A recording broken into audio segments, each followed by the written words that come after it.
पण अहो आता 15 दिवसांची मुदत मिळाली आहे ना, काहीतरी होईल. अहो मी एक सांगू का? थँक्यू. हे काय आता नवीन? अहो तुमच्यामुळे 15 दिवसांची मुदत मिळाली आहे अरविंद काकांना. जय, हे थँक्यू, सॉरी ह्या अनावश्यक आणि औपचारिक शब्दांचा मला फार राग आहे. हे शब्द जिथे योग्य आहेत तिथेच फक्त वापरायचे. मी काही कुणावर उपकार केले नाहीये. उलट अरविंद नंदिनीनेच देव टूर्सवर एवढे उपकार केलेत की त्याचीच परतफेड मी करू शकणार नाही कधी.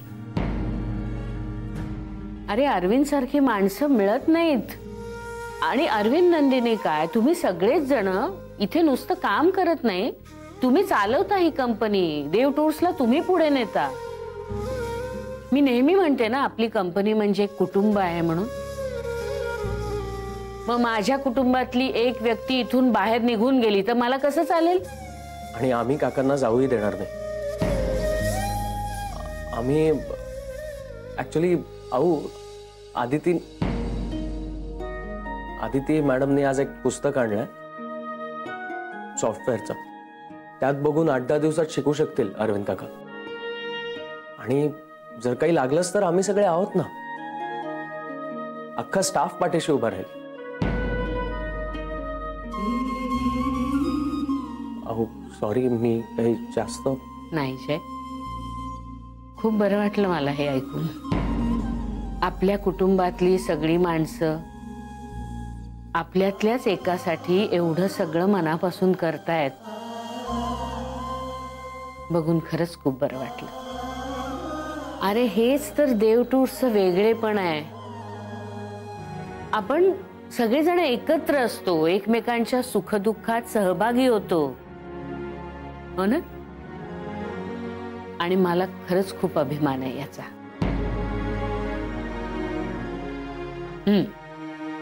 मग आता 15 दिवसांची मुदत आहे आणि या मुदतीच्या आत अरविंद स्वतःच्या लॅपटॉपवर काम करताना दिसले पाहिजेत. नक्की अहो, येतो.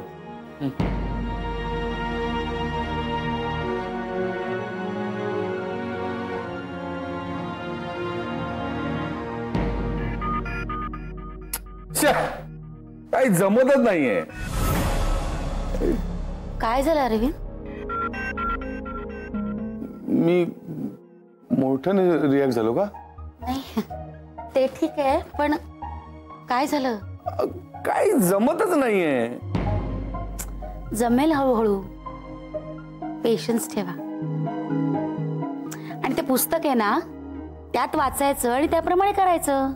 अगं तेच वाचून करतोय मी, पण काहीतरी घोळ होतोय. अगं असा कसा घोळ होतो? तुम्ही नीट फॉलो करताय ना ते पुस्तक? म्हणजे नीट वाचताय ना तुम्ही? तुला काय म्हणायचंय? मला आता हे वाचणं सुद्धा जमत नाहीये का? असं कुठे म्हटलं मी? मग काय म्हणायचंय का तुला? अगं मी हेच वाचतोय मगापासून आणि जसं आहे जेवढं आहे तेच करतोय मी, तरी काहीतरी घोळ होतोय. आणि वरती तू आणखी काहीतरी डोकं फिरवते. अहो मी असं म्हणत होते की एक मिनिट नंदिनी मॅडम, तुम्ही शांत व्हा. काका अहो तुम्हाला याची नॅक लक्षात आली ना की जमेल हळूहळू. कधी? 15 दिवसानंतर? काका सुरुवातीला होतात थोडे प्रॉब्लेम्स. द्या इथे, मी बघतो. द्या बघ.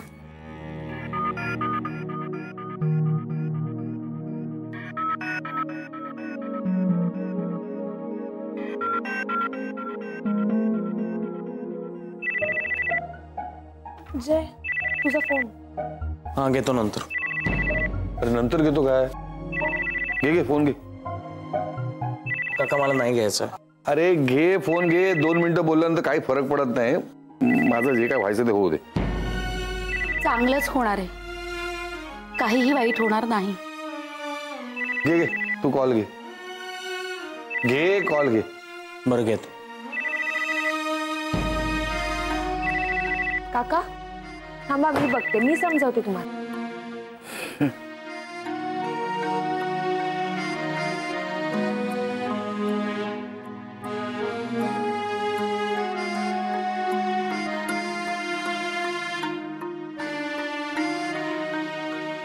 होतंय ना?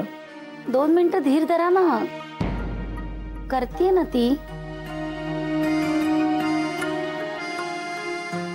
काय सिनेमा बघताय की काय? नवरे अहो किमान काय चाललंय ते बघा आणि मग बोला. नाही बघतोच आहे मी. तुम्ही सगळेजण आपापल्या जागेवर बसा. मिस्टर कदम, सिक्कीम टूर्सचे अकाउंट्स तयार ठेवायला सांगितले होते आई साहेबांनी. त्याने फाईल घेऊन बोलवलंय. अरे बापरे. आलं लक्षात आलं. रेडी नाही ना केलीत? नाही, हे सगळं शिकत होतो ना. ही शिकण्याची नाही, काम करण्याची वेळ आहे. तासाभरात देतो पाठवून. तासाभरात देतो म्हणजे काय? त्यापेक्षा वेळेत काम करा ना. मासळी बाजार भरवता सगळेजण. आणि आता तर काय कॉम्प्युटरचा क्लास उघडलाय. तुम्हाला जे काही शिकायचं असेल ना ते बाहेर जाऊन शिका. इथे वेळ वाया घालवू नका. स्वतःचा वेळ वाया घालवताच, त्यात इतरांनाही सामावून घेता. आता आई साहेबांना मी ही सगळी तुमची कारणं जाऊन सांगायची का? अहो नवरे काका, अरविंद काकांना कम्प्युटर येत नाही म्हणून. अरे मॅडम, काम करायला येता इथं का ट्युशन द्यायला? हा, हे काम जमत नाही तर मग सरांनी सुपरविजन करायला सांगितली होती, ते करायचं ना. त्यांना हेच करायचंय. नवरे काका, असं का बोलताय तुम्ही त्यांच्याशी? मी त्यांच्याशी बोलतोय ना, मग तुम्ही मध्ये पडू नका. नाही पण तुम्ही जे बोलताय ना ते. जय, नवऱ्यांचंच बरोबर आहे. अमित, होय नंदिनी मॅडम. नवरे, तुमचंच बरोबर आहे. आम्ही मध्ये न पडलेलंच बरं. इथे जे होतंय ना ते होऊ देत. आणि आता आम्ही हेच करणार. जरी तुमच्यावर कधी अशी वेळ आली ना तरी आम्ही हेच करणार. तुम्ही काय बोलताय याचं भान आहे का तुम्हाला? तुम्हाला भानावर आणण्यासाठी बोलतोय. इथे सगळं कम्प्युटराइज्ड होतंय. अरविंद काकांच्या सगळ्या फाईल्स उपयोगाच्या नाही आहेत.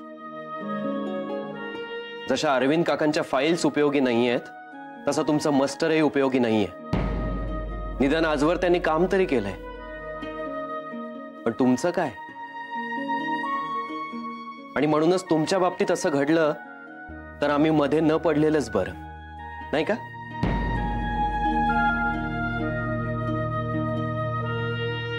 अगदी बरोबर बोलला समीर. आपण कशाला मध्ये पडायचं? आपला काय संबंध? काय चाललंय तुमचं? हा, मी कधी जातोय याची वाट बघताय का? पण लक्षात ठेवा, मी सरांचा खास माणूस आहे. मी नाही जाणार तसा. मिस्टर कदम, फाईल घेऊन या. हो अंकल. अरविंद काका, तुम्ही नवऱ्यांच्या बोलण्याकडे अजिबात लक्ष देऊ नका. हे बघा, हे जमेल हळूहळू. अगदी लगेच नाही जमणार पण काही दिवसात जमेल ना. आणि अरविंद काका, एका क्षणात जग इकडचं तिकडे होऊ शकतं. मग आपल्याकडे तर अजून बरेच दिवस आहेत. काका मी बघते पुन्हा एकदा. नको, तू तुझं काम कर. अरविंद, नाही म्हणजे तुम्ही माझ्यावर रागवलात ना तरी मी बोलणार. तुम्ही प्लीज असे निराश होऊ नका हो. आणि आम्ही सगळे आहोत ना तुमच्या सोबत. हो ना काका, मी काय म्हणते, अमितने जो क्लास बघितलाय ना तो तुम्ही जॉईन केला तर? गुड.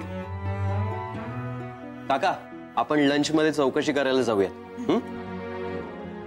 हा, आणि जुई, तुझ्या त्या मैत्रिणीचा नंबर पण देऊन ठेवा. म्हणजे काही अडचण आली तर हे करतील ना फोन तिला. म्हणजे बघ, पुस्तक आहे मदतीला, शिवाय हिची मैत्रीण आहे. बाप रे, एवढं सगळं असताना का नाही जमणार 15 दिवसात? मला काही करायचं नाहीये.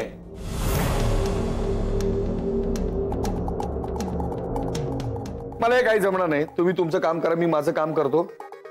माझ्या बाबतीत सरांना काय करायचं ते करू दे. मला नकोय 15 दिवसाची मुदत.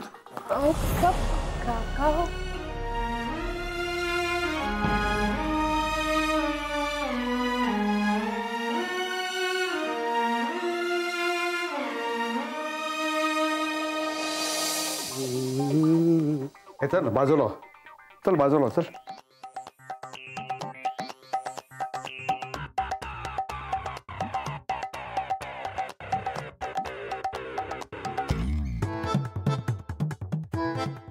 गरम आहे का?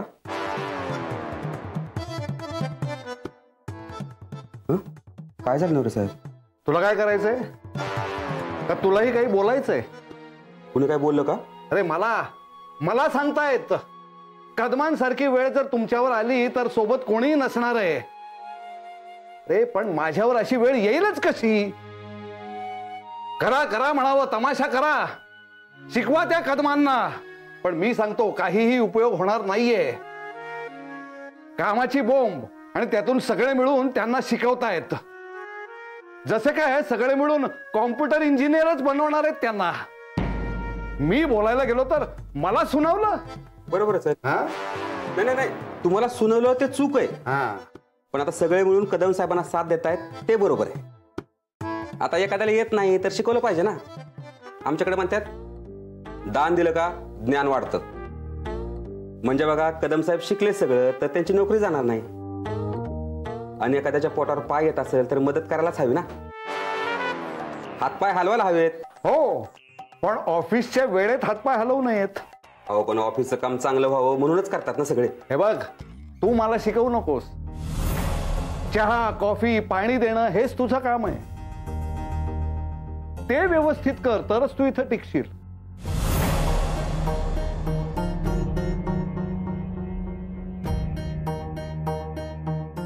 बरोबर आहे तुमचं नवरे साहेब. चहा, कॉफी, पाणी देणं हे माझं काम आहे. ते बी करणारच. कॉम्प्युटर नाही ना करता येत नाही काम, म्हणून मी बिनधास्त आहे.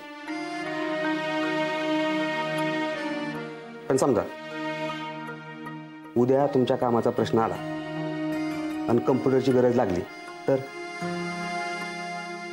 बघा, म्हणजे ऑफिसमध्ये तुमची कुणीच नाही साथ दिली तर घाबरू नका. अख्खं जग जरी तुमच्या विरोधात उभं राहिलं ना तरी मी तुमच्या बरोबर असेल. चहा कॉफी तर देईनच हो, पण साथ पण देईन.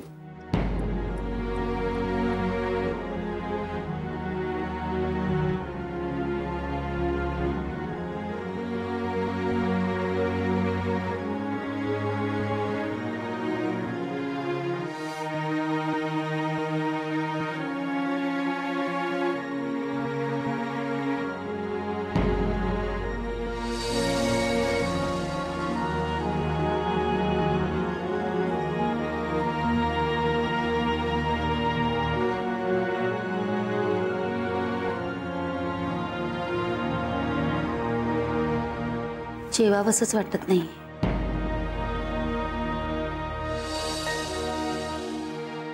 यांना अरविंदला कुणीतरी बोलवायला हवं ना.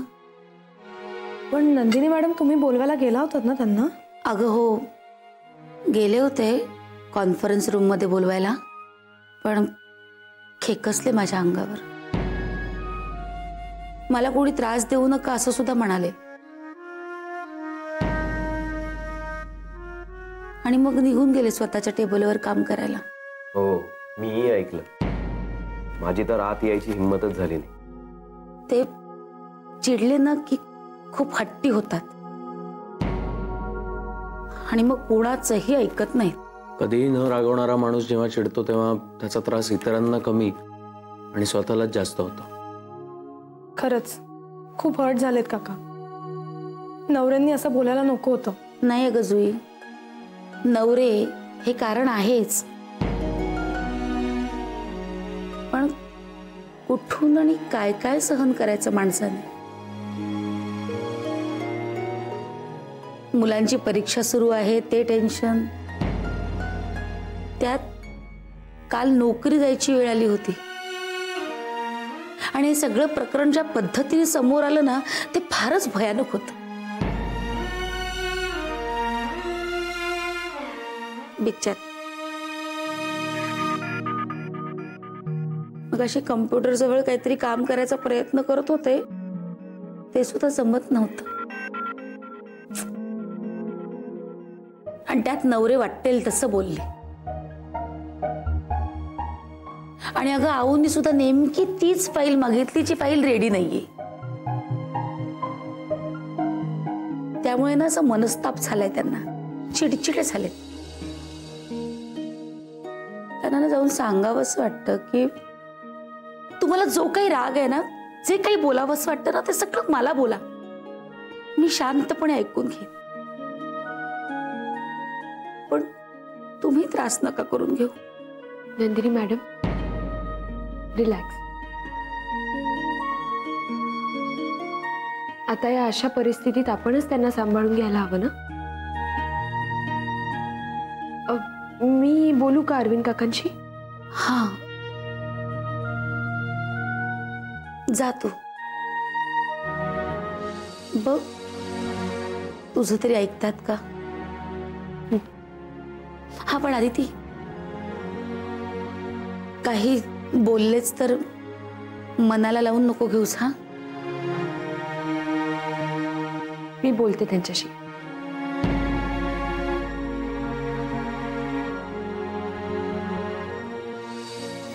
मी पण येतो तुझ्याबरोबर, तुमच्याबरोबर.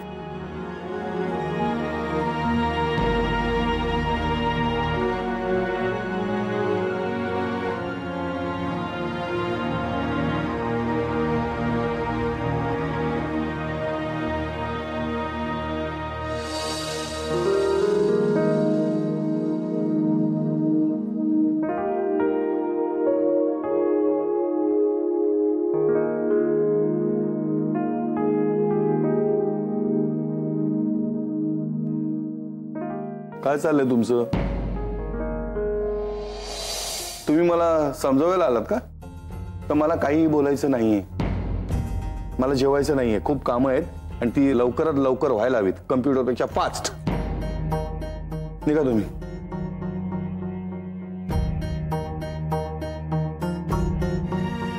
तुम्ही आता असे बघत राहणार का माझ्याकडे? तुम्हाला काही कामं नाही आहेत का? जा, जेवून घ्या आणि लवकरात लवकर कामाला लागा, नाहीतर ते नवरे येतील आणि तुम्हाला बोलतील. पण आता माझ्यामुळे कोणाला त्रास झालेला मला चालणार नाही. चला निघा. आता हात जोडून का तुम्हाला? घ्या, हात जोडतो मी. अरे काय मासे हो तुम्ही उभे राहिलात बघत? तुम्हाला काय बोलायचं आहे? अरे मला त्रास होतो. काय बोलायचं तुम्हाला? हा, बोला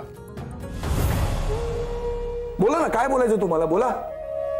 काका, आम्ही बोललो तर चिडणार नाही ना तुम्ही? बाबा, मी नाही चिडलोय तुमच्यावर, मी कोणावरही चिडलो नाहीये. मला माझाच राग आलाय. आता नाही जमत मला हा कम्प्युटर. मला माहिती आहे त्याचा सगळ्यांना त्रास होतो आणि ते मला सहन होत नाहीये. आता ती नंदिनी, ती अजून जेवली नसेल आणि मी जेवलो नाही याचा ती विचार करत असेल. आता त्या अमितला काय गरज होती माझ्यासाठी ती पॅम्पलेट आणून द्यायची? आणि तू तरी का पुस्तक आणून दिलंस मला? ते मी घेतलं आणि शिकत बसलो. काय झालं? काही जमलं नाही मला. हे नवऱ्यांचं बरोबर आहे, मला काही जमणार नाही, मी उगाच प्रयत्न करतोय. नाचताय ना अंगण वाकडे. काका, आपल्याला प्रयत्न करणं सोडून चालणार नाही. कोणत्याही अडचणींवर आपल्याला मात करता येते हे तुमच्याकडे बघून शिकलोय आम्ही. आणि आता तुम्हीच जर अशी हार मानली तर काय करणार? हरलोय मी हरलोय. या टेक्नॉलॉजी पुढे मी हरलोय. काका प्लीज असं बोलू नका तुम्ही. टेक्नॉलॉजी ही माणसानेच क्रिएट केली आहे आणि कुठलीही टेक्नॉलॉजी माणसाला हरवू शकत नाही. काका कम्प्युटर शिकणं इतकं अवघड काम नाहीये खरंच. हो ना काका. अहो एकदा का क्लास लावला आणि त्या पुस्तकात जे काही लिहिलंय त्याची प्रॅक्टिस केली ना तरी जमेल तुम्हाला. हा नाही जमणार आहे मला, काही जमणार नाही. त्या अकाउंटच्या सॉफ्टवेअर मध्ये असं करा मग तसं करा सगळं लिहिलंय, एक एक कृती लिहिलीये, पण त्यातले अर्ध्याहून अधिक शब्द मला माहितीच नाहीये, त्यांचा अर्थच मला कळत नाहीये. मी उद्या अविनाश सरांना बोलणार आहे, उगाच माझ्यामुळे त्यांचे 15 दिवस सुद्धा वाया जायला नको.